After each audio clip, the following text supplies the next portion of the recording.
भरी गगरिया पाप की बरसन लगे अंगार।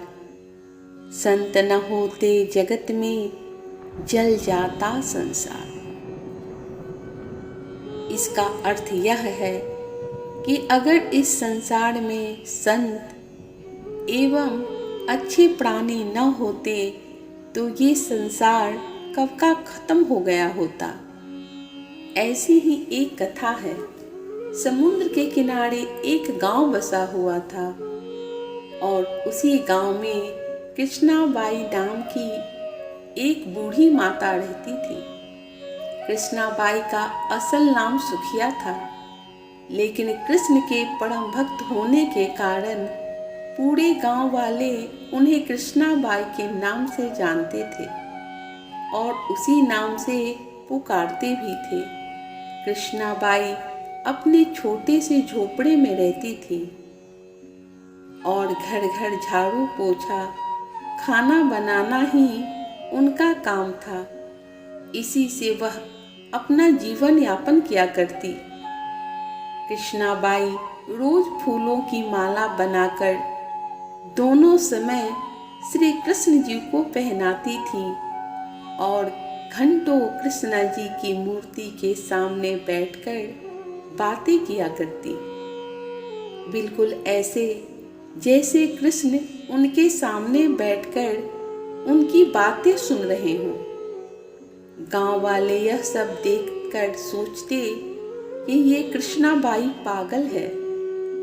एक रात की बात है, कृष्णाबाई जब गहरी नींद में सोई थीं, तो श्री कृष्ण ने उन्हें सपने में आकर कहा कि कल बहुत बड़ा प्रलय आने वाला है।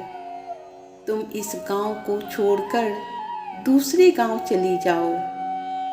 अब क्या था, कृष्णाबाई को उनके आराध्य का आदेश आया था।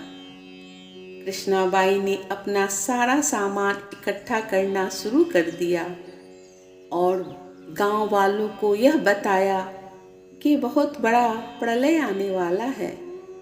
कान्हा ने मुझे ये बात सपने में आकर बताई है कि इस गांव को छोड़कर दूसरी गांव चली जा।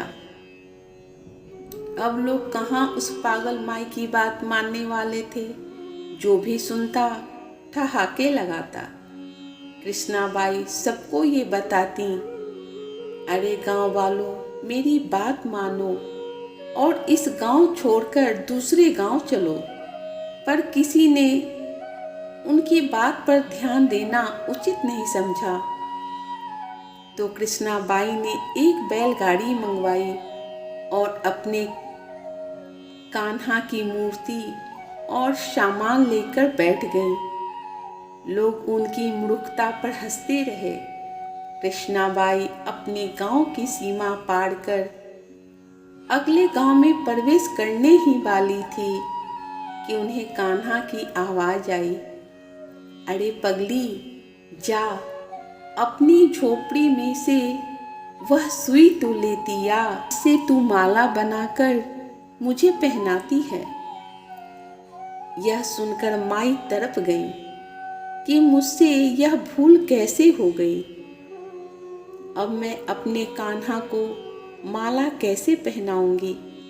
उन्होंने गाड़ी वाले को रोका और बदहवास अपने झोपड़ी की तरफ भागी। गांव वाले यह सब देखते और हंसी उड़ाते रहे। माई ने अपने झोपड़े के तिनके में फंसी हुई सुई को निकाला और फिर दौड़ती हुई गाड़ी के पास आई।